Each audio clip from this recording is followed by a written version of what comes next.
سنو، حضرت سالبہ بن عبدالرحمن میرے کریم محبوب علیہ السلام کے صحابی ہیں، غریب ہیں. غربت بڑی اعلیٰ چیز ہے. ہاں غریبی بڑی نعمت ہے، یہ آزمائش ہے، اس میں کوئی شک نہیں. لیکن قیامت والا دن پتہ چلے گا جب غریب چھلانگ لگا کے جنت میں داخل ہو جائیں گے. اور امیر تو کھڑے ہیں نا. میرے نبی پاک نے حضرت عبدالرحمن ابن عوف کو، حضور صبح صبح اٹھے تو نبی پاک کی آنکھوں میں آنسو تھے. فرمایا میرے عبدالرحمن بن عوف کو بلاؤ. حضرت عبدالرحمن بن عوف آئے تو حضور نے سینے سے لگا لیا. نبی پاک کھول کے روئے. یا رسول اللہ، حضور کیا ہوا؟ فرمایا عبدالرحمن رات میں نے خواب دیکھی ہے، سارے جنت میں چلے گئے، تو پیچھے رہ گیا. تو پیچھے رہ گیا. میں کھڑا تیرا انتظار کرتا رہا، میں تیرے بغیر جا نہیں سکتا تھا. پھر تو آیا ہے تو تیرا سارا وجود پسینے سے بھیگا ہوا تھا. حضرت عبدالرحمن ابن عوف تڑپ کے روئے، قدموں پہ سر رہا. حضور میری غلطی. فرمایا یار تیرے پاس مال بڑا ہے، تجھے حساب دیتے دیتے لیٹ ہو گئی. تیرے بیگ کھل گئے، تجھے حساب دینا پڑ گیا، تو لیٹ ہو گیا، میں پریشان ہو گیا.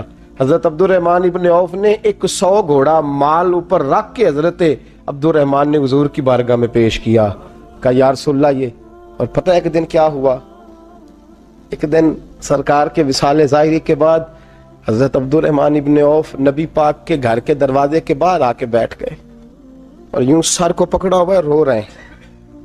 حضرت ام سلمہ حضور کی زوجہ باہر آئیں. کہا بیٹا عبدالرحمن کیا ہوا؟ جب پوچھا کیا ہوا تو اور کھول کے روئے. کہا کیوں روتا ہے؟ کہا اماں جی جب تک میرے محبوب حیات ظاہری میں تھے مجھے بتاتے تھے یہ مال نہ کما، یہ کم. میں حضور سے بات کرتا تھا تو حضور روک دیتے تھے. اب مجھے ظاہراً بتانے والا کوئی نہیں، مال کے ڈھیر لگ گئے ہیں. آج حساب کرنے بیٹھا ہوں تو حساب نہیں ہو رہا. سوچتا ہوں اگر میں پھنس گیا تو مجھے کون اس سے بچائے گا؟ آپ محبوب کی زوجہ ہیں، میری ماں ہیں، میں آپ کے پاس آیا ہوں. اماں جی مجھے بتائیں میں کیا کروں؟ تو حضرت ام سلمہ بھی رو پڑی، کہنے لگے محبوب تھے، میں کہاں ان کی ترجمانی کر سکتی ہوں، میں نبی پاک کی ترجمانی کیسے کروں؟ کہا اماں جی خدا واسطے مجھے کوئی حکم دے دیں، مجھے لگتا ہے عبدالرحمن برباد ہو جائے گا، ہلاک ہو جائے گا، خدا را مجھے کچھ بتا دیں. اتنا سارا مال ہے، میں کہاں اس کا حساب دوں گا؟ مہربانی فرمائیں، یہ تجارتیں میرے گلے پڑ رہی ہیں. حضرت ام سلمہ کی جب منت کی تو فرمانے لگی جا بیٹے آدھا خیرات کر دے. کتنا؟ 2.5% نہیں، کتنے فیصد ہے؟ 50%، 50%. حضرت عبدالرحمن ابن عوف گئے اور 50% خیرات کر کے کہنے لگے اماں میں نے 50% دے دیے، میں بچ جاؤں گا نا، میں بچ جاؤں گا، میں دے آیا ہوں آدھا. تو حضرت ام سلمہ فرمانے لگی میں نبی پاک کی بارگاہ میں سفارش کروں گی تیری، اور نبی پاک اللہ کی بارگاہ میں سفارش کرے صلی اللہ علیہ وسلم. حضرت سالبہ بن عبدالرحمن، حضور دعا کر دیں، غریبی ہے. میرے نبی پاک نے فرمایا تجھی اس حال میں ہے بہتر ہے. کرتے ہیں حضور نہیں دعا کر دیں. فرمایا تجھی اس حال میں ہے. تیسری دفعہ پھر آ گئے، حضور نے دعا کر دی. 4 بکریاں تھیں، چند مہینے گزرے، کچھ تجارت شروع کی، چھوٹے موٹا لین دین شروع کیا تو 40 ہو گئیں. کچھ وقت اور گزرا تو ریوڑ بن گیا، پھر گائیں بھی آ گئیں، پھر اونٹ بھی آ گئے، پھر لائنیں لگ گئی. پھر ہر وقت حضور کے قریب بیٹھنے کو دل کرتا تھا. اب لین دین کے معاملات تھے، اب ذرا طبیعت تھوڑی پیچھے ہٹنے لگی، تھوڑا دل پیچھے ہٹنے لگا. پہلے 5 نمازیں مسجد میں، پھر زور اثر کی چھٹی. میری طرف دیکھو اور دیکھو میں کیا عرض کر رہا ہوں.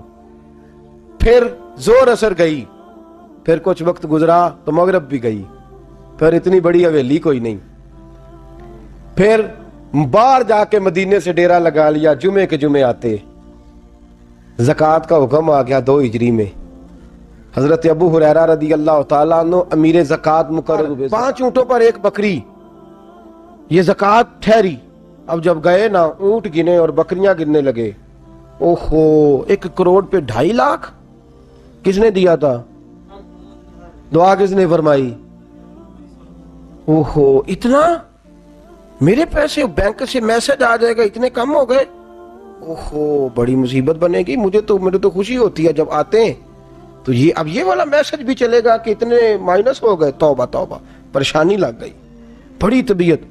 انکار نہیں کیا، کہنے لگے حضور سے جا کے عرض کرنا میں خود آؤں گا، اور جہاں محبوبیت ہو وہاں اتنے لفظ بھی بے ادبی ہیں، وہاں ٹھہر جاؤ، سوچتا ہوں، سمجھتا ہوں، غور کرتا ہوں، یہ جملے بھی وہاں توہین ہوتے ہیں۔ محبوب ہو اور وہاں انسان سوچ سمجھ کی بات کرے، وہاں انسان، بابا بلے شاہ صاحب نے کہا عقل آخ دی چگے نو سام کے رکھ، عشق آخ دے بال کے سیکنا چاہیے ہے۔ کہا جا کے کہنا میں آؤں گا۔ سب کی زکوٰۃ لے آئے، در رسول پہ آئے، حضور نے فرمایا پہلے سالبہ کی بات بتاؤ۔ پتا تھا نا پہلے سال، حضور اس نے کہا تھا میں آؤں گا۔ حضرت ابو ہریرہ کہتے ہیں نبی پاک نے ٹھنڈی آہ بھری، آہ ٹھنڈی، فرمایا ہلاک ہو گیا۔ اس کو کہا تھا نہ اس چکر میں پڑ، ہلاک ہو گیا، ہلاک۔ حضرت ابو ہریرہ فرماتے ہیں دو باریک باریک آنسوؤں کے قطرے بھی میں نے محبوب کی آنکھوں میں دیکھے۔ اپنا ہے نا تو دکھ ہوا، یار میرا اپنا تھا، یہ ہلاک ہی ہو گیا ہے، کدھر چلا گیا ہے۔ ان کو بھی بعد میں خیال آیا، او ہو میں تو غریب تھا، یہ آیا کدھر سے تھا، میں تو غلامی رسول میں آتا گیا تو رب میری عزتیں بڑھاتا گیا، یہ میں کس چکر میں پڑ گیا۔